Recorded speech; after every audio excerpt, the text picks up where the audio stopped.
그 힘으로 만들어낸 것에 대해서 야 신기하다, 이거 재밌네, 이거 계속 해야겠네, 마음에서 거기에 대해서 좋아하는 마음이 생기려면 집착하게 되고, 그렇게 집착하게 되면 그것이 문제가 돼요. 예, 일어나는 거랑 아니고 보살님 감각기관의 일어남을 아셔야 돼요. 그게 보이지 않습니까? 물론 마음속으로 보이는 거지만 보이면 본다라고 이렇게 하시면 돼요. 그 자체는 좋은 증거를 알 수 있습니다. 보살님 마음의 힘이 좋다는 말이에요. 마음이 하는 소리 들으면 마음이 하는 말이에요. 일종의 생각이에요. 생각으로 노래가 일어나는 거죠. 그 누가 노래를 부르겠어요? 마음속에서 부르는 거 아니에요. 얘 마음이 그렇대요.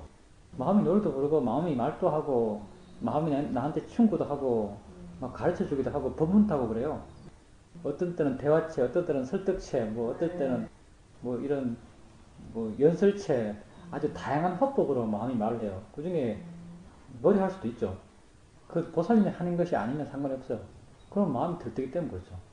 산만해져요. 산만해지면 마음의 질이 떨어져요. 아니 그거는요. 사실 불교는 부정적으로도 긍정적으로도 보지 않는 것이 바르게 보는 거예요. 근데 왜 그렇게 부정적으로 보게 하는가? 사람들이 너무 긍정하니까 반대편을 일깨워주는 거예요. 그건 일종의 사마타성이거든요. 몸의 부정함을 봐가는 부정감 명상이라 이렇게 불러요. 부정감 명상 이렇게 부르는데, 사람들이 자기 몸을 자기라 그러고, 아끼려 그러고, 가꾸려 그러고, 자기 스스로 자기 몸에 집착하고, 이런 집착이 강하니까, 그 반대편의 어떤 그런 성향을 일깨워주는 거죠. 아, 뭐, 그게 집착할 바가 아니다. 부정한 것이다. 안 좋은 것이다. 바랄 바가 아니다. 이런 식을 해주는 것이요. 흔히, 그거는 어떤 실제 하는 것을 알아차면서 이해해가는 그런 수행이 아니고요. 부정하다는 관념을 일깨워주는 거예요. 그걸 우리는 집중 명상이라 말해요. 부정하다 하면 마음속에서 정말 부정하다라는 그런 마음이 생겨나요. 그걸 부정감 명상이라 이렇게 보죠. 당연히 좋아할 것도 싫어할 것도 아니죠. 근데 부정감 명상이라고 따로 명상법이 있습니다. 사마타 명상에. 이해받아요? 테라와다 불교에서는 부처가 될 수 있는 조건을 석가모니 부처님과 똑같이 살아야 된다. 이렇게 가정하고 있어요. 그러니까 태어났어, 결혼하고 부인 있고 애도 넣고 애 놓고 나한테 출가해서 보리수는 부처님마다 보리수 종류는 달라요. 보리수가 이게 특별 명사가 아니거든요. 이 일반 명사예요. 그냥 부처님이 앉아서 깨달은 나무를 다 보리수라 그래요. 이런 삶을 살았던 그러니까 석가모니 부처님이 살았던 그 생을 다른 부처님도 똑같은 패턴의 생을 살아가야 된다. 이렇게 어떤 이론을 전개하고 있어요. 그 이론이에요, 그게. 그러니까 석가모니 부처님 남자였으니까 어떤 남자로 태어나야 된다. 이런 말을 해요. 경계는 나오는 말이 아니고요. 경계는 나오는 말이 아니고, 단지 어떤 그 불교 학자들이 그렇게 추론하는 거예요. 그런 이론을 전개하고 있어요. 그걸 원해요. 멈춰지지가 않는다는 걸 알고 싶어요. 보살님은 알려는 마음을 안 냈어요. 알려는 마음을 안 내도 마음이 스스로 알아요. 그렇게 스스로 알고 있는 마음은 내가 하는 게 아니에요. 마음 스스로 하는 거예요. 우리는 마음 스스로가 하는 그걸 알고 싶어요. 그때 보살님이 알려는 마음을 안 냈을 때, 대상들을 알아갈 때 하나의 대상만 알아가는 것도 아니에요. 이것도 일어나고 저것도 일어나고 이렇게 산발적으로 내지는 동시에 막 일어나요. 동시에 일어나는 걸 보살님이 알아요. 이게 알아차림이 있는 거예요. 우리는 이렇게 알아차림 하고 싶어요. 좌선 때 그랬었어요? 아니면 경행 때 그랬어요? 경행 때요? 좌선 때도 그렇게 됩니까? 예, 그렇게 할 수 있으면 그렇게 계속 알아차림 해가보세요. 그렇게 알아차림 하게 되면 알아차림 하는데 내 에너지가 거의 안 들어요. 나는 단지 내 자신에게 관심만 두고 있어요. 그러면 듣는 마음은 듣고, 느낌하는 마음 느끼 말고, 또 생각하는 마음 생각해요. 나중 되면 이게 점점 대상으로 물러나고 점점 수행하는 마음이 가벼워지기 때문에 생각도 쉽게 알아요. 그리고 이렇게 되었을 때 마음을 이해할 수 있는 조건이 돼요. 그렇게 하는데 능숙해져 보십시오. 그러면 좌선 개인뿐 아니라 뭐 법당으로 걸어갈 때, 식당으로 걸어갈 때, 식사하면서 언제나 삿띠를 둘 수 있을 거예요. 아침에 일어나서도 삿띠 두기 쉬워요. 그냥 관심만 내게 돌리면 알아차림이 그냥 있어요. 이걸 우리는 있는 삿띠라 그래요. 그렇게 알아차림 할 수 있으면 알아차림 아주 잘하는 거예요. 그리고 그렇게 잘 될 때, 정말 마음이 이렇게 활발하고 가만히 있어도 이렇게 막 여러 가지 것이 막 알아지고 있을 때, 아는가라고 한번 물어보세요, 가끔. 아는가라고 물어보면서 아는 걸 체크해 보세요. 내용을 아는 것이 아니고 순수하게 마음이 대상을 인지하고 있는지를 한번 체크해 보세요. 부처님 수행해 가면서 그렇게 알아차림 계속 해나가면서 마음이 좀 밝아지고 밝아진다, 가벼워진다 이런 느낌을 갖게 되나요? 좋습니다. 지금 하고 있는 그렇게 해나가시면 돼요. 그렇게 알아차림을 가볍게 해나가시다가 좀 가볍다 싶으면 가만히 있어보고 가만히 있어도 되는 알아차림 상태를 계속 유지하려고 해보세요. 관심이 있으면 계속 유지할 수 있어요. 관심을 가질만 하죠. 나는 가만히 있는데 이것도 소리가 들려요. 도대체 누가 듣는 거지? 나는 가만히 있는데 또 마음은 느낌을 알아요. 누가 느끼는 거지? 도대체 느낌이 뭐지? 이런 관심을 충분히 가질 수 있습니다. 이런 관심을 갖고 그렇게 지켜보게 되면 계속적으로 그 상태를 계속 유지할 수 있어요. 그런 알아차림 상태를 계속 유지할 수가 있어요. 그러면 아는가라고 물어보면서 아는 마음을 체크해보세요. 좌선대도 똑같아요. 좌선대도 처음에는 드러나는 걸 가볍게 알아가시다가 한번 이렇게 서보세요. 서도 마음은 계속 알고 있어요. 내가 나의 개입 없이 일어나는 그 마음이 나의 개입 없이도 뭔가 마음의 작용이 있다는 것. 거기에 대해서 관심을 가져보세요.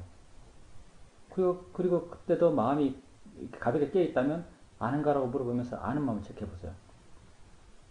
바른 견해는 일으키세요. 자인이치다, 대상이다. 바른 견해는 일으키세요. 이제 좋습니다. 그렇게 하시면 돼요. 자인이치라는 것은 일어나는 것이 자인이치예요. 나와 상관없이 마음이 대상을 알아요. 그게 자인이치예요. 대상이다 라는 말은 알아지는 것이 가치 중립적인 것이다 라는 것이 대상이란 말이에요. 단지 알아지는 것이라는 뜻이에요. 느낌은 실제고요. 아픔은 실제가 아니에요. 느낌을 아픈 느낌이라고 해석하는 거예요. 그게 달라요. 수행 한번 해보십시오. 아픔이 실제라면 아픔은 더 아프고 덜 아프고가 있을 수가 없어요. 근데 내 마음의 변함에 따라서 아픔은 더 아프게 느끼기도 하고 덜 아프게 느껴지기도 해요. 그게 무슨 말인가 하면 아픔이 실제가 아니란 말이에요. 사람마다 다르고요. 보살님 마음의 상태에 따라서 보살님 자기 자신도 달라요. 보살님 마음에 이의가 있으면 아픔이 약해지고 보살님 마음에 번뇌가 강하면 아픔은 강해져요. 아픔을 보통 사람이 참게 되는데요. 아픔이 있으면 보통 사람이 아픔을 견디려고 그래요. 견디는 것은 화로서 견디는 것이거든요. 아픔을 견디면 점점 화가 더 나요. 화가 점점 강해진다는 걸 어떻게 알 수 있냐면 마음이 점점 경직돼요. 빳빳하게 굳어가요. 이렇게 마음이 경직되면 화도 이 아픔도 더 커져요. 화가 커질수록 아픔도 커지는 거예요. 근데 이렇게 반항하시다가 어떨 때 에이, 될 대로 되라. 지는 지하겠지라고 포기해버리는 마음이 돼요. 그냥 펑 나와버려요. 펑 나와버리면 아픔과 마음이 갑자기 확 떨어져요. 떨어지면서 마음이 아주 부드럽게 돼요. 이럴 때 아픔에 대해서 집착하는 마음이 약해진 거죠. 물론 이제 우리 입장에서는 자연이치다, 대상이 않고 이해했을 때도 이렇게 집착하는 마음이 약해져요. 마음이 부드러워져요. 이렇게 부드러워져 버리면 아픔도 이렇게 약해져요. 그러니까 우리 마음의 상태에 따라서 아픔의 크기가 변할 수가 있어요. 변할 수 있다는 것은 실제가 아니란 말이에요. 그것도 맞네요. 느낌도 변할 수가 있습니다. 근데 그건 이제 우리가 아는 느낌은 변할 수가 있어요. 우리가 아는 느낌이라는 것은 이건 실제와 관념에 대한 좀 더 이해가 있어야 되는데, 느끼는 성질은 존재해요. 근데 실제의 느끼는 성질은 우리가 알 수가 없어요.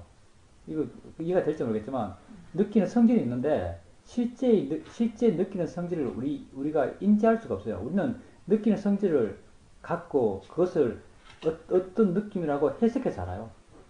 예, 인지할 수가 없어요. 그건 법의 일은 아니에요. 법은 직접적으로 알아지지 않아요. 그런 일어남을 갖고 우리 마음이 그것을 받아들이면서 그것을 해석해서 이런 느낌이라고 알아요. 우리가 해석하는 관념이기 때문에 그게 변할 수 있는 거예요, 사실은. 우리가 아는 느낌은, 우리에게 인지되는 느낌은 관념이에요, 사실.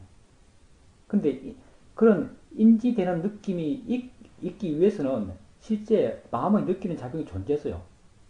마음의 느끼는 작용이 존재했기 때문에 그 느낌을 관념화시킬 수 있는 거예요. 근데 마음의 느끼는 작용은 우리에게 인지되지 않아요. 우리에게 이해될 뿐이에요. 애매하죠? 지금 하고 있는 그럼 그렇게 하십시오. 그렇게 하시면 됩니다. 하십시오. 예, 그게 맞습니다. 우리는 그런 알아차림을 하고 싶어요. 그게 알아차림이에요.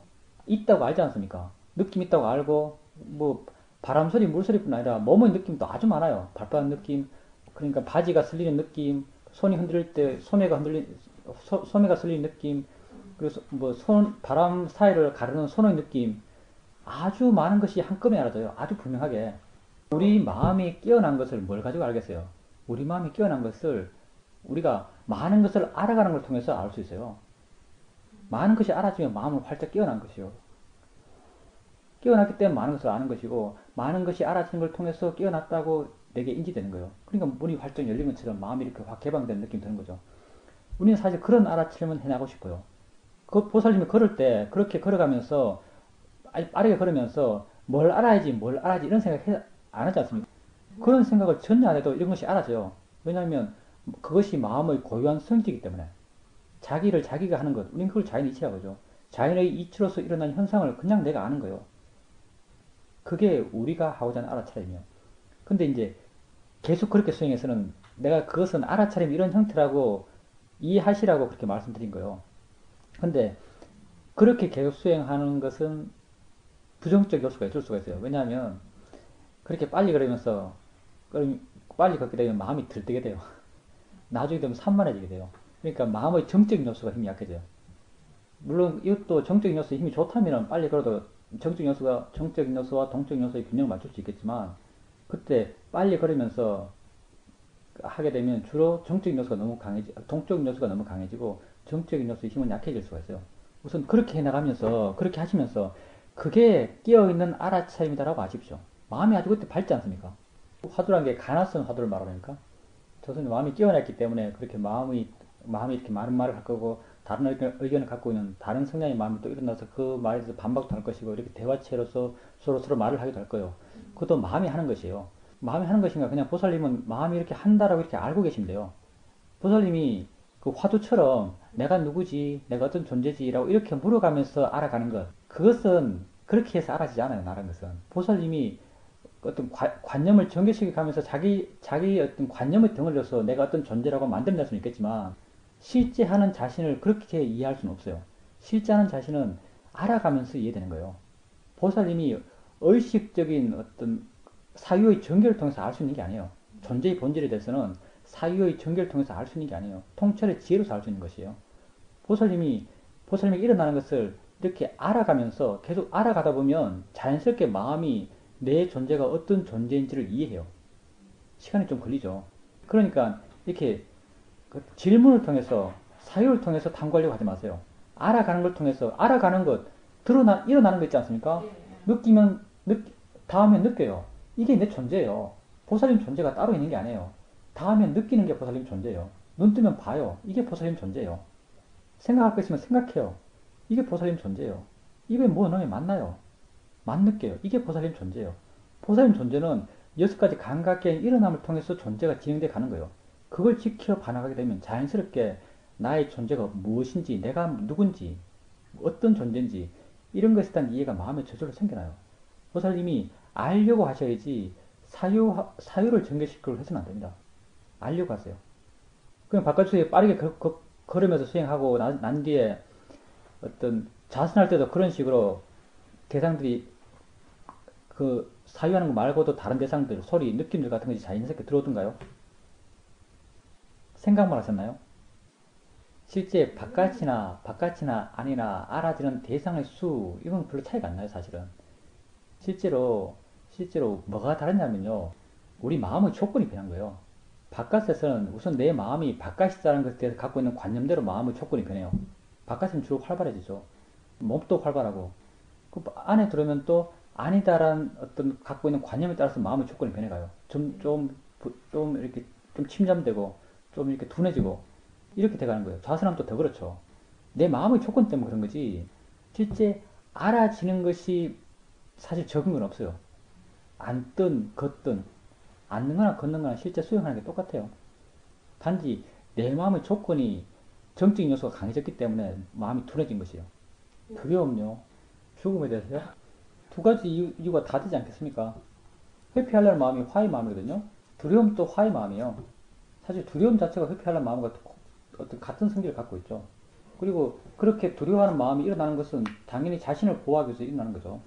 나의 어떤 존재의 어떤 안정성, 내지는 어떤 존엄성, 이런 것들을 보호하기 위해서, 보존하기 위해서 어떤 방어적인 어떤 마음의 심리적 상태로서 두려움이 나타나는 거죠. 우리는 두려움이 왜 일어나는가, 여기에 대해서 사실 큰 관심은 없어요. 일어나면 일어나라. 난 두려움을 바르게 보겠다. 이게 우리 자세죠. 두려우면 두려움을 아세요. 두려움 있다라고 이렇게 하시면 돼요. 두려워한다라고 이렇게 하시면 돼요. 두려워한다라고 이렇게 하시면 두려움에 대해서 마음이 그 정도 약간의 자유로움이 있어요. 자연 이치다고 바른견을 일으키고 알아챈 대상이라고 바른견을 일으키고 하면은 두려움으로부터 점점 자유로워져요. 이렇게 되었을 때 두려움부터 자유로운 마음은 평온의 마음이요. 두려움으로부터 자유로우면 자유로울수록 마음은 더 평온해져 가요. 마음이 평온해져 가면은 평온의 마음은 좀 더 어떤 상황을 좀 더 객관적으로 보고 좀 더 바른 판단하게 되고 바른 행동, 바른 말을 하게 돼요. 그러니까 보살님이 두려움이 있을 때 두려움의 원인을 사유적으로 너무 생각하지 마세요. 사유적으로 아무리 생각해봐야 결론이 안 나요. 설령 결론이 보살님 마음에 흡족한 결론이 나더라도 그게 두려움의 문제를 해결해 주지 않아요. 왜냐하면 다음 순간에 두려움이 또 다른 원인으로 또 생기니까. 보살님이 하셔야 될 것은 두려움 자체를 이해하는 거예요. 그게 대상이라고 이해하는 거예요. 단지 보살님이 두려운 것이 아니고 두려운 마음 자체가 두려움이 두려워한다는 걸 이해하셔야 돼요. 두려움이 두려워하는 거예요. 보살님이 두려워하는 게 아니에요. 그렇게 이해했을 때, 그런 이해가 마음에 생겼을 때 두려움으로부터 자유로울 수가 있어요. 두려움으로부터 자유로우면 자유로울수록 그런 이해가 있으면 있을수록 두려움이 일어날 수 있는 조건들이 약해져가요. 수행은 경행할 때처럼 좀 전에 보살이 경행을 빨리 걸을 때 마음이 활짝 끼어 있었고 대상들이 자연스럽게 막 알아지지 않습니까? 그런 상태의 수행이 바른 수행이에요. 보살님은 그렇게 수행하셔야 돼요. 좌선 때의 수행 상태도 그렇게 되어야 됩니다. 그렇게 될 수 있어요. 좌선 때도. 좌선 때 사실 마음이 고요하기 때문에 아주 미세한 것들도 쉽게 알아요. 경행할 때는 대상이 워낙 강하기 때문에 대상도 잘 알지만 좌선 때는 마음이 고요함이 있기 때문에 대상을 더 잘 알아요. 마음이 고요해지면 대상은 더 잘 나타나요. 좋습니다. 좋게 전환하는 것, 그거는 의도적인 것이고 강제적인 것이죠. 그렇게 보려고 그래요. 그거는 수행 방법론적으로 보면 사마타적 성향이죠. 내 개인적 의지를 갖고 해나가는 거예요. 근데 이제 우리는 달라요. 우리는 안 좋은 걸 안 좋다고 알아요. 안 좋은 게 있다라고 알아가는 거예요. 안 좋은 게 있다라고 알아가면 안 좋은 것의 힘이 약해져가요. 우린 그것을 이해하려고 하는 거예요. 근데 보살님은 안 좋은 게 일어나면 안 좋은 걸 없애려고 하는 거예요. 마음의 상태를 조작하는 거죠, 사실은. 마음의 상태를 보살님이 옳다고 생각하는 마음의 상태로 마음의 힘으로 바꾸어 나가요. 그 바꾸는 것도 나쁘다고 말할 수는 없어요. 근데 어떤 근본적인 문제 해결은 그렇게 일어나잖아요. 근본적인 문제 해결은 일어나는 것을 이해함을 통해서 가능해요. 우리는 이해하려고 그래요. 어제 다른 보살님 그랬잖아요. 무욕은 욕심을 이해했을 때 무욕이 된다 그랬어요. 맞아요. 그 맞는 말이에요. 무욕은 욕심을 이해했을 때 무욕이 돼요. 무진, 화 없으면 화를 이해했을 때 화 없음이 가능해요. 예, 그렇게 해보십시오. 알아차림, 보살님이 경영할 때 경험했던 그 알아차림대로 수행을 해보십시오. 그렇게 해나가셔야 됩니다. 예, 예, 좋습니다. 그렇게 알아차림 하신다면 우리 신념적 수행에서 우리가 원하는 알아차림의 어떤 형태예요. 내가 알려고 하지 않아도 알아차림이 되는 거예요. 그러니까 내가 알려고 하지 않는다는 것이 일어난 대상들이 자기 고유한 성질대로 일어난다는 거예요. 법의 이치대로 일어나는 것이거든요. 느끼는 것은 느끼고, 소리 듣는 건 소리 듣고, 생각하는 건 생각하는 거예요. 우리가 관찰하고 싶은 게 이거예요. 자기 스스로 일어난다는 걸 우리는 알고 싶어요. 그걸 알기 위해서는 자기 스스로 일어나게 내버려둬야 돼요. 그리고 보살님께서 이제 그렇게 알아차림 할 수 있을 때, 내가 수행에 개입하지 않아도 알아차림 될 때, 이제 보살님 마음 쪽을 돌이켜 봤다고 하셨는데, 이제 그렇게 자기 의지를 갖고 마음이 어떻지라고 보지 마세요. 그건 찾아서 보거든요. 찾아서 보게 되면 마음을 만들어내요. 우리가 찾아서 보게 되면 어디 있는 마음을 찾으려고 그래요. 그러면 만들어내요. 뭐 뿌옇거나 뭐 하거나 한 마음을 만들어내요. 마음은 그렇게 찾아서 알 수 있는 게 아니에요. 마음은 위치도 없고 장소도 없고 아무것도 없어요. 마음은 이해될 수만 있어요. 그래서 찾게 되면은 마음이 뭔지에 대해서 능숙하게 알지 못하는 사람이 찾게 되면 100% 만들게 돼요. 그러니까 이렇게 자연스럽게 알아차림 될 때 보살님이 그때 질문을 하세요. 질문을 하게 되면 아주 직접적으로 마음 쪽으로 어떤 마음의 관심을 돌이킬 수 있어요. 아는가라는 질문을 해보세요. 그때 마음이 정말 깨어있고 대상들이 막 알아지고 있을 때 아는가라고 묻기만 해보세요. 마음에 안다는 이해가 생겨나는지, 안다는 것은 대상이 뭔지, 어떤 이름인지를 아는 것이 아니고요. 아주 순수하게 대상을 인지하고 있으면 확인하는 거예요. 그렇게 아는가라고 물어보면서 안다는 게 이해되는지 확인해 보십시오. 그리고 알아차리면 보살님이 지금 말하는 것 같은 그런 알아차림을 해야 돼요. 이게 가슴에 오르내리는 이게 느낌이거든요. 느낌을 보는 게 능숙하면 느낌을 봐도 좋아요. 근데 느낌을 아주 멀리서 가볍게 보세요. 그냥 가볍게 있다고 아는 정도. 그럼 다른 것도 들어요. 다른 것 함께 알 수 있으면 더 좋아요. 그리고 함께 알아지지 않는다 싶으면 마음의 힘이 약하면 한꺼번에 다 알지를 못한다 싶으면 이렇게 그냥 옮겨가시면 돼요. 이것도 옮기고 저것도 옮기고 가볍게 대상을 옮겨가면서 아시면 돼요. 그렇게 옮겨가시다가 그러니까 가슴 흉부로 돌아올 필요가 없어요. 이 대상이 다른 대상보다 더 중요한 게 아니에요. 우리에게 알아지는 모든 것은 다 가치가 동일해요. 생각까지도 다 가치가 동일해요. 그러니까 무엇을 알더라도 상관이 없습니다. 그러니까 다시 흉부로 돌아와야 된다 이런 생각 갖지 마십시오. 그리고 그렇게 알아차림 할 수 있으면은 일상생활 중에서도 알아차림 할 수 있어요. 알아차림 하는 게 힘이 들면 일상생활 중에서 알아차림 하는 게 어렵겠지만 알아차림 하는 게 힘이 전혀 안 들기 때문에 우리 알아차림은 힘이 하나도 안 들어요. 그렇기 때문에 일상의 삶 중에서도 이렇게 알아차림 할 수 있어요. 마음이 아주 가볍게 그냥 관심만 내게 두고 있어요. 그리고 나아가서 더 능숙해지면 말하면서도 책 읽으면서도 보통 알아차림하기 힘든 어떤 그런 상황 속에서도 알아차림을 해나갈 수 있습니다. 마음이 워낙 가볍기 때문에. 그렇게 한번 해보십시오. 마음 안에 내가 있어요. 좋습니다. 우리가 이제 마음을 구조적으로 아주 단순한 모델로서 우리가 설명할 때 이렇게 설명해요. 대상이 존재해요. 소리가 되었든 본인이 되었든 대상이 존재하고 대상과 인연한 어떤 대상이 있을 때 대상으로부터 정보를 취하는 마음이 있어요. 대상을 순수하게 인지하는 마음. 이걸 우리는 아는 마음이라고 그래요. 아는 마음은 대상이 뭔지 아는 게 아니에요. 단지 대상과 접하는 마음이에요. 대상을 접해서 인지하는 마음. 이걸 우리는 아는 마음이라고 그래요. 그리고 안다고 아는 마음이 또 존재해요. 아는구나라고 그걸 전체적으로 보고 있는 마음. 이걸 우리는 보는 마음이라고 이렇게 이름 붙이고 있어요. 보는 마음. 그래서 대상, 아는 마음, 보는 마음. 이렇게 기본 모형이 이래요. 대상, 아는 마음, 보는 마음. 기본 모형이 이렇게 돼요. 아는 마음 당연히 내가 아니죠. 그냥 대상이 있으면 보고, 소리 있으면 듣고, 접하면 느끼고, 하는 이런 작용들을 하는 마음이에요. 저절로 자기를 해요. 근데 내가 보고 있다, 내가 한다, 내지는 어떤 알아차림을 하고 있다 하는 그런 작용들은 이 보는 마음 쪽에 일어나는 거예요. 보는 마음을 보통 우리에게 내 마음이다라고 알아지는 것은 내 마음이라고 알아지는 것은 이 보는 마음이에요.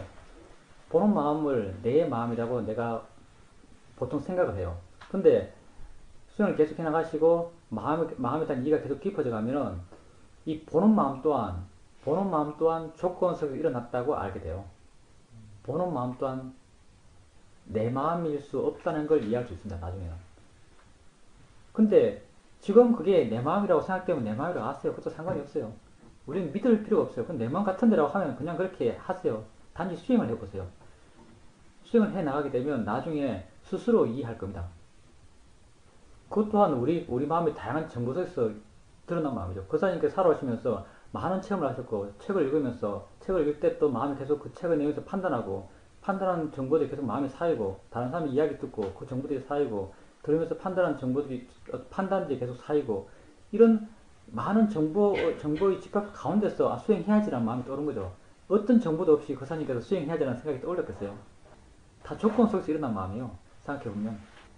그러니까 거사님께서 그런 수행과 관련된 정보들을 접할 때마다 좋은 평가를 내렸기 때문에 좋을 것이다라는 생각을 했고 그것이 계속 마음에 쌓여왔기 때문에 수행하러 가야지라는 마음이 떠오른 거죠. 그런 마음이 떠오른 거죠. 이 어떤 마음도 그냥 아무것도 없는 무의 상태에서 일어날 수가 없어요. 다 조건 속에서 일어난 거예요. 그리고 대상이 중요하지 않다, 마음이 중요하다고 말했는데 이제 수행하는 것이 근본적으로 마음이기 때문에 우리가 이런 말을 써요. 이거는 이런 말들은 뭐라 그럴까요? 수행 방편상으로 쓰는 말이에요. 실제 수행을 해나가면서 정말 이해가 깊어지면 대상과 마음의 가치가 평등해요.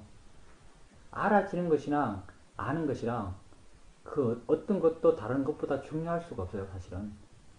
근데 실질적으로 수행해 나가는 것이 마음이기 때문에 이제 사람들에게 마음의 중요성을 좀 더 주지시키기 위해서 대상은 중요하지 않다, 마음은 중요하다, 이렇게 말을 쓰는 거예요. 또 사람들이 수행을 해 나가면 대상만을 보려고 하기 때문에, 대상 보는 건 쉽거든, 사실요. 대상 보는 건 쉬워요. 원래 살아가면서 하는 것이 대상 보는 것이거든요. 그래서 수행할 때도 대상 보는 건 아주 쉬워요. 관념적인 대상을 보고 그냥 계속 거기 마음을 두고 있으면 그게 되는 거예요. 우리 일상의 집착으로 살아가는 보통 사람의 마음 패턴과 이거 수행하는 마음 패턴이 똑같아요. 수행하기 아주 쉽죠. 사람들이 대상에만 자꾸 신경을 쓰고 대상을 자세히 보려고만 하기 때문에 그 반대의 측면을 느껴주는 거죠. 대상이 별로 중요하지 않다. 마음이 중요하다. 이런 말을 해주는 거예요. 근데 이제 거사님께서 수행해 가면서 대상 별로 안 중요해. 마음을 봐야지라고 마음 쪽을 보려고 한 것, 그건 그렇게 바르진 않아요. 마음은 보려고 해서 볼 수 있는 게 아니거든요.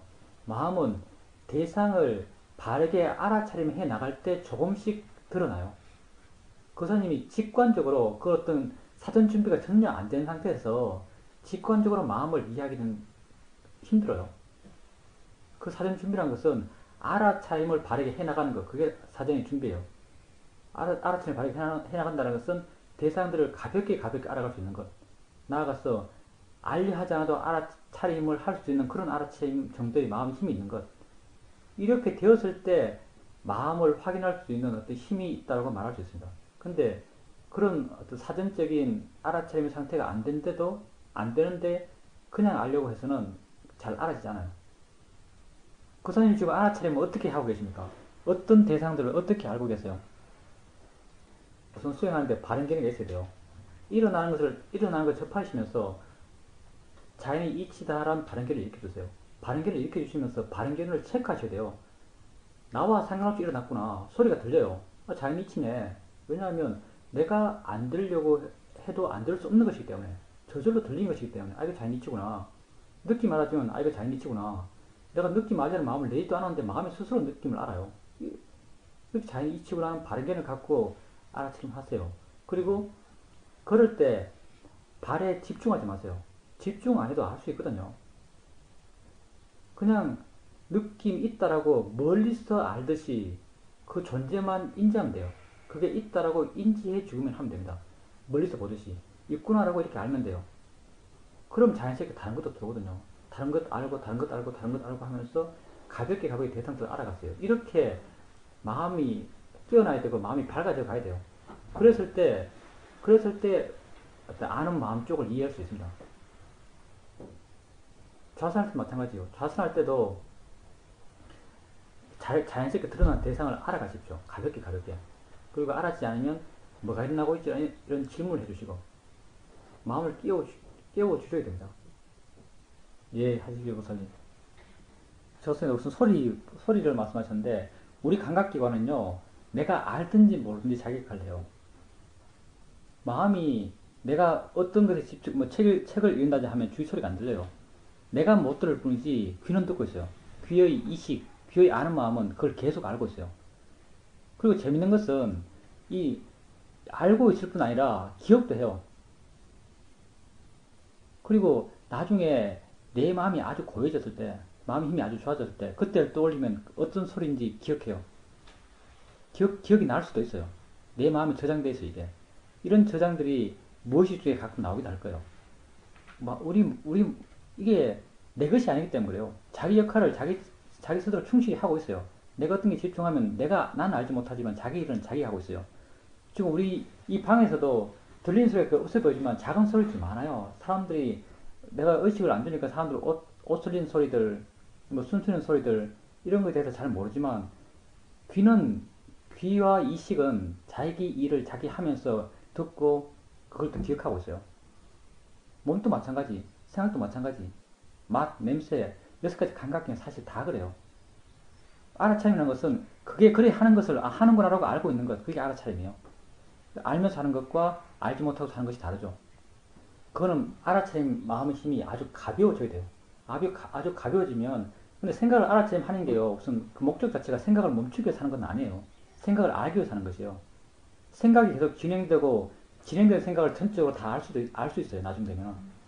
생각은 생각대로 하고, 이게 정말 가벼워지면, 이게 상당히 알아차림 마음의 힘이 알아차리는 힘이 아주 가벼워지고, 빠르다고 표현하기도 하는데, 가벼워지는 게 더 맞는 표현이에요. 아주 가벼워졌을 때는 생각은 생각대로 해나가고 있고 아는 것은 아는 것대로 알고 있어요. 이렇게 됩니다. 나중에 되면. 각각의 역할을 하는 거죠. 생각하는 마음은 생각하고 생각을 아는 마음은 생각을 알고 있어요. 간격은 느껴져요. 생각과 생각을 아는 마음은 달라요. 생각을 단지 생각으로 이해하게 되면 생각과 생각을 알고 있는 마음 사이에 어떤 간격이 느껴져요. 거리감이 생겨나요. 그냥 마음이 혼자서 이렇게 생각하고 있는 거예요. 그럼 나는 하는구나라고 알고 있어요. 나중 되면 이렇게 멀어져서 꼭 생각을 전체 뭉텅이로 아는 것 같은 느낌 들어요. 나중 되면. 계속 그렇게 해보십시오. 지금 하고 있는 것처럼 그렇게 하면 돼요. 알 수 있는 만큼 그렇게 알아가 보세요. 다른 걸 알아차림 할 때 점점 마음이 가벼워지지 않습니까? 소리 알고 느낌 알고 할 때 점점 마음이 가벼워져요. 이런 가벼운 마음이 나중에 생각을 할 때 생각을 그렇게 볼 수 있게 해줘요. 그리고 혹시 생각을 볼 때 머리로 마음이 옮겨갑니까? 머리에서 생각을 알려고 하세요, 혹시? 예, 그건 아주 좋아요. 그것도 재밌지 않습니까? 생각을 하고 있는데 내한테 꼭 마음이 내한테 설명해 주지 생각을 해요. 그렇지 않습니까? 예, 그렇게 이해도 됩니다. 근데 엄청 마음이 창의적입니다. 그냥 보통 사람들은 내가 말해준 대로 생각을 해요. 여기까지 감각기가 있는데, 뭐, 감각기는 각각 자기 역할을 하는데, 보살님은 생각을 엄청 창의적으로 하십니다. 근데 그런 성향은 아주 좋아요. 그런 생각을 보살님이 하려고 안 해요. 그 재밌는 게 그거예요. 보살님이 하려고 안 해요. 마음이 하려고 하거든요. 마음 스스로가 해나가요. 왜 마음 스스로가 해나가는가? 보살님이 내 말을 듣고 내 말을 어느 정도 이해했고 또 조금 이해하니까 모르는 부분이 많고 모르는 부분에 대해서 보살님 마음이 알고 싶어요. 알고 싶어 하니까 지 혼자서 막 알고 있는 거 막 되뇌고 있는 거예요. 혼자서. 이게 뭐냐면은 보살님 마음에 지혜적 요소의 힘이 강하다라고 말할 수 있어요. 그런 지혜적 성향이 있기 때문에 그렇게 해요. 그러면 아주 좋습니다. 그렇게 생각을 통해서 내가 알고 있는 걸 소화시켜 나가요. 생각을 보는 것, 그것도 나중에 능숙해지면 그렇게 됩니다. 지금은 할 수 있는 만큼 생각하고 있을 때 생각하는구나 라고 이렇게 아세요. 내용은 그렇게 신경 쓸 필요 없어요. 생각하는구나 이렇게 알아보세요. 그리고 가끔은 이제 이거는 훈련할 때 내가 맨 처음 생각할 때 훈련한 것은 의도적으로 생각하면서 생각을 한번 봐보세요. 그건 보기 쉬워요.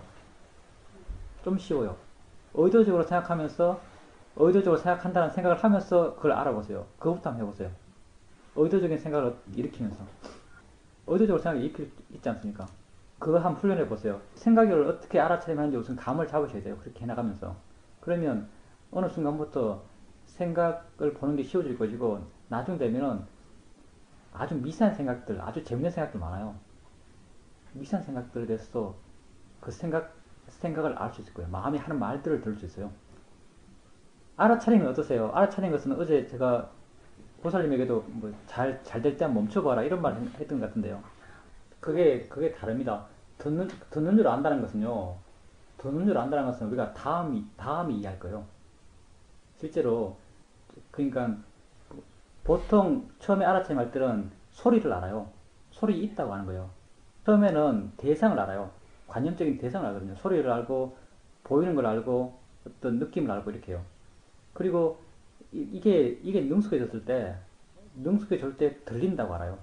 들린다보다는 듣는다라고 알아요. 듣는다는 것은 마음이에요. 그건 우리가 이걸 이해하기 위해서 처음에는 그런 식의 알아침을 해 나가는 거예요. 그건 우리가 다음에 이해하는 거죠. 우선 대상을 알고 대상에 대해서 능숙해졌을 때 마음 쪽에 대한 이해가 생길 수 있는 것이에요. 보살님이 지금 하시는 말씀은 이제 마음을 이해한 걸 이야기하고 있거든요. 들린다고 안다고 말했는데 그게 아니다라고 이렇게 말씀하신 거거든요. 그 마음을 이야기하는 것이요. 우선 보살님이 대상 쪽에 대한 알아차림 있지 않습니까? 소리 있다고 알고 느낌 있다고 알고 어제 했던 거 대상 쪽에 대한 알아차림은 잘 되십니까? 저는 마음과 대상에 대해서 헷갈려서 그래요. 그러니까 있다고 알면 돼요. 있다고 알면 알아차림이 있는 것이거든요. 있다고 알면 알아차림이 있는 것이고 듣는다고 아는 것은 이해하는 것이에요. 본다고 아는 것도 이해하는 것이에요. 안다고 아는 것도 이해하는 것이에요. 이건 마음을 이해하는 것이에요. 근데 소리 있다고 아는 것, 이건 대상을 아는 거예요. 소리 있다고 아는 것과 듣는다고 아는 것은 전혀 달라요. 아는 대상이 달라져요. 한쪽은 대상이고 한쪽은 마음이에요. 듣는다는 것은 마음이거든요. 그러니까 보살님께서 지금 오늘 아침에 그럼 듣는다라는 것이 이해되던가요, 마음에? 뭐 어떻게 됐든 좋습니다. 그렇게 계속 해나가 보세요. 스스로 정리가 될 거예요. 지금 정보도 많고 하는 것도 계속 수행 방법적으로도 계속 고민하면서 수행하기 때문에 아주 복잡하게 느껴지는데 보살님 스스로 수행을 해나가면 정리가 될까요? 우선 그냥 가볍게 알아가세요. 보살님 대상을 알려는 노력을 하세요. 우선 관심 갖고 보려고 할 때 말고 일상의 수행에서 걷거나 좌선하실 때 뭘 알려는 의지를 일으키세요. 그냥 가만히 있어도 대상들이 알아지세요. 자각되십니까? 가볍게 한꺼번에 자각되십니까? 그래서 그럼 뭐 대충 된 것 같으면 되는 거예요, 우리는. 우리 마음 자기 자신을 평가하는 게 이렇게 딱 뭐 칼로 뭐 자르듯이 된다 안 된다고 그 경계가 애매해요. 되는 것 같으면 보통 돼요. 마음이라는 게 애매해요. 그렇게 자연스럽게 되면은 보살님 이제 듣는 것을 듣는다라고 알려고 하고 본다고 알려고 하고 이렇게 하셨는데 그런 것도 물론 연습해 볼 필요가 있어요. 보는 게 뭐지라고 이렇게 관심을 갖고 그것을 조사해보고 이제 어떤 연습해보는 것도 필요하죠. 근데 가장 일반적인 어떤 마음을 확인하는 것은요, 대상들이 가볍게 알아주고 있고, 내가 대상을 알려 하자는 대상들이 알아주고 있고, 그때 전체적인 무엇을 인지하고 있음을 확인하는 것. 그게 우리가 아는 마음을 안다고 말해요. 대상이 들어오고 있으니까 당연히 내 마음이 알고 있지만, 아는가라고 물어보면서 뭔가 인지하고 있음을 확인할 때, 인지됨이 마음이 이해될 때, 우리는 그 마음의 아는 작용을 이해했다 이렇게 말을 합니다. 그게 가장 일반적인 마음을 이해가는 어떤 방법이에요. 우리 수행에서. 그리고 수행을 해나가시다가 일어나는 것에 관심이 있으면 느낌이 뭐지? 느낌을 알고 있나? 이런 조사는 아주 좋아요. 그런 조사를 하셔야 돼요. 그거다 지혜를 쓰면서 수행하는 겁니다. 예, 그렇게 하실 분. 한 분 먹는다고요? 하루에? 예, 그렇습니다. 그 아침에 일어나실 때 의도는 그게 맞을 거예요. 보통 우리가 그 상태를 유지하고 싶어 하는 의도를 다르게 표현할 수 있죠.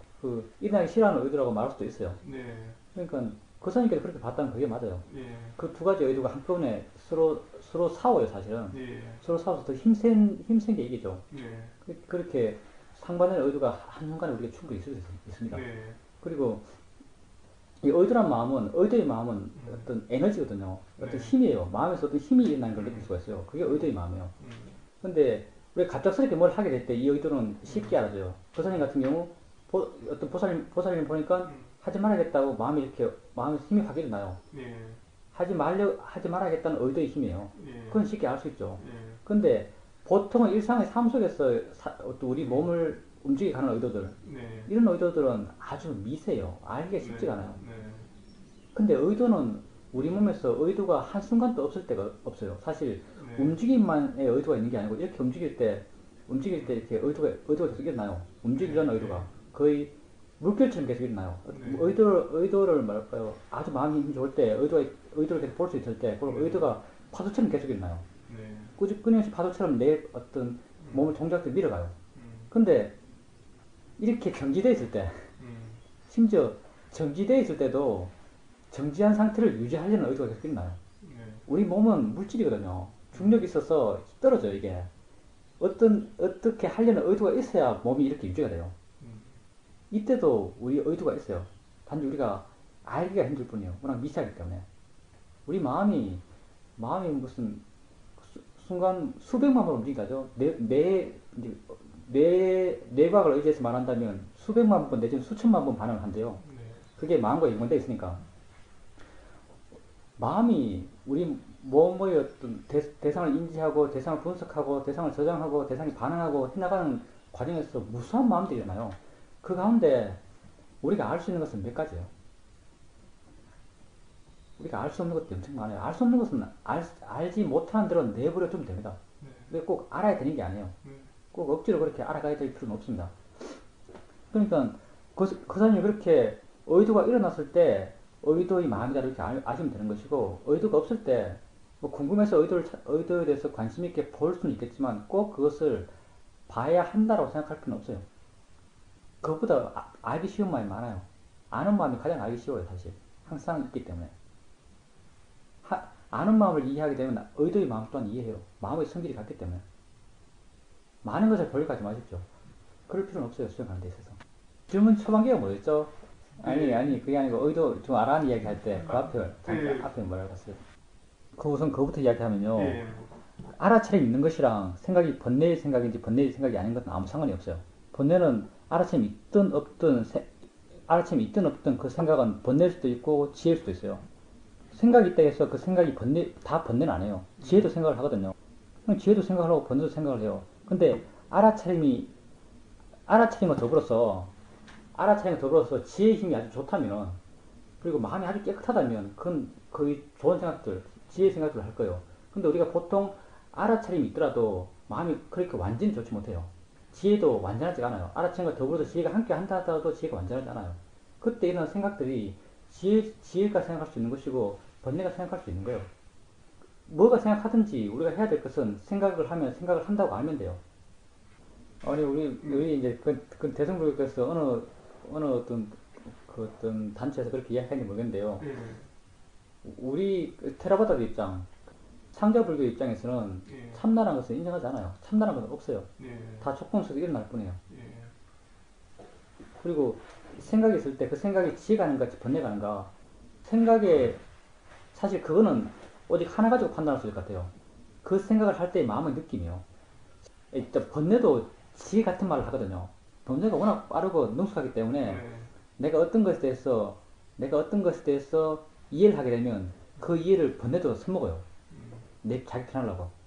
예를 들어서 내가 수행을 해나가면서 수행은 어느 때도 할 수 있구나. 삶 속에서 언제나 할 수 있는 수행이구나 라고 이렇게 깨달았어요. 깨달으면 마음이 좀 피곤해요. 몸이 좀 피곤해요. 그럼 번뇌가 이런 말 하죠. 야, 방에서 누워서 수행하면 되지. 이런 말을 번뇌가 해요. 방에서 누워서 수행하면 되지. 수행이 될 거야. 뭐 이렇게 번뇌가 말을 해요.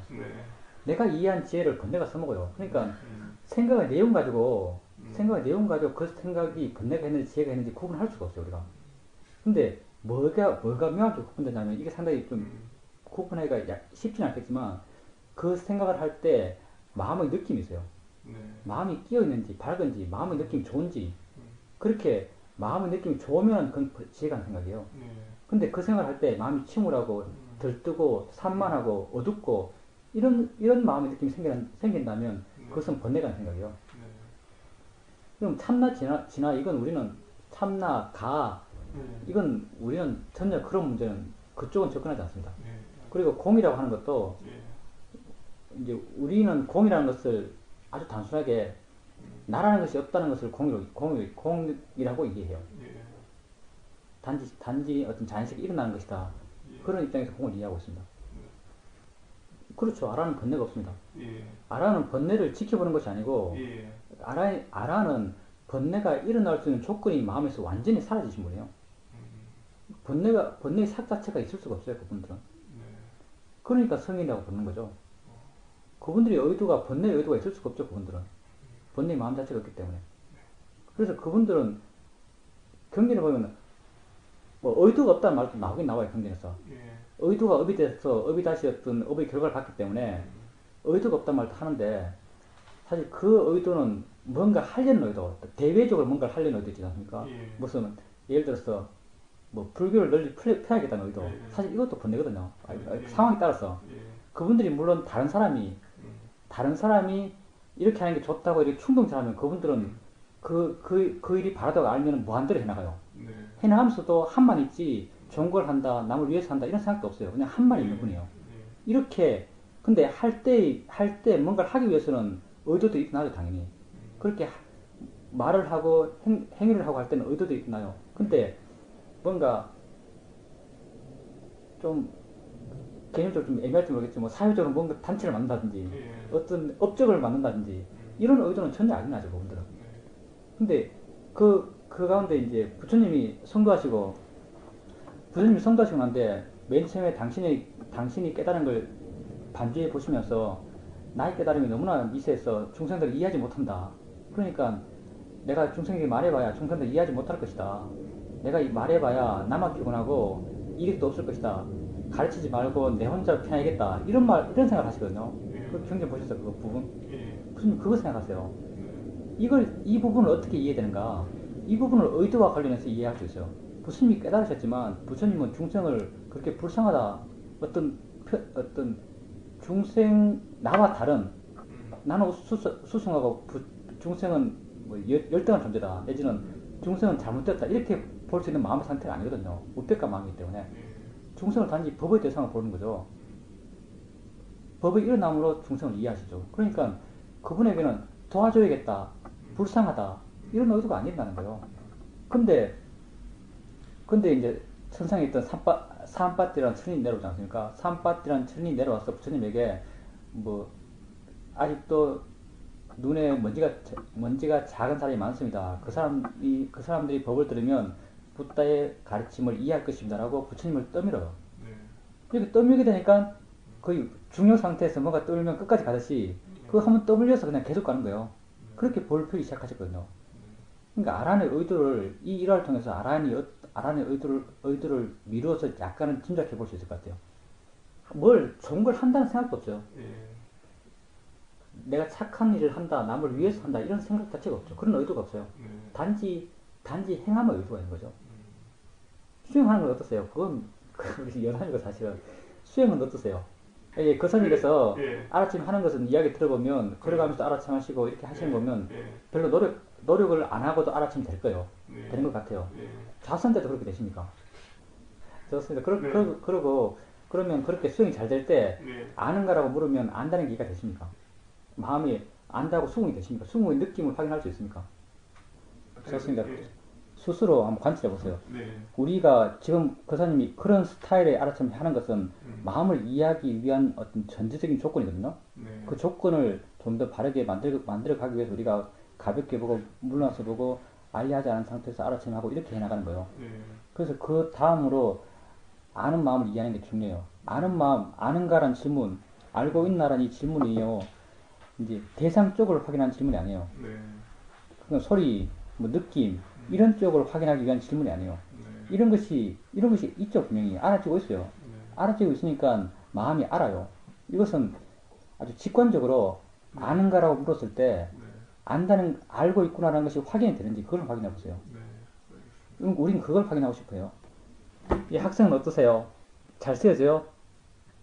그게 편하면 그렇게 하십시오. 문제가 안 됩니다. 예, 어디 앉아서 해도 상관이 없어요. 세는 것은 10가지 쉽게 셀 수 있어요, 이제. 중간에 딴 생각이 들면은 다시 처음으로 돌아오십니까? 한 번으로. 계속 딴 생각하고 다시 숫자를 계속 세어 나가는 거예요? 아니면 처음으로 돌아오세요? 좋습니다. 처음으로 돌아오시면 되고요. 그럼 이제 세지 말고요. 세지 말고, 그냥 여기서, 저분은 사마타 수행하는 분이에요. 집중력을 키워야 되기 때문에, 공부 잘하려면. 이제 세지 말고요. 세는 건 훈련이 됐으니까, 세지 말고, 코 밑에 있죠, 코 밑에서 공기가 들어갔다 나갔다 해요. 그렇죠? 느낌을 보지 말고요. 느낌을 보지 말고, 들어갔다 나갔다 하는 호흡을, 공기의 흐름을 한 점에서 보려고 해보세요. 강하게 보려고 하지 말고요. 마음을 계속 여기 두려고 그랬어요. 그 생각으로 가면 다시 돌아와서 보고, 또 소리가 들리면 소리 알았다가 다시 돌아오고, 마음이 딴 데로 가면 다시 끌고 와서 여기 오고, 또 딴 데로 가면 끌고 와서 여기 오고, 계속 마음을 코 밑의 공기의 흐름, 한 점에서 공기의 흐름을 계속 보려고 해보세요. 그렇게 해보십시오, 이제. 네. 예. 하십시오. 내가 알았다 하면 들립니다. 지혜가 생기려면 번뇌가 쉽게 따라서 일어나요. 내가 알았다. 그 지혜가 내 것이다. 그렇게 하면 마음이 들뜨게 돼요.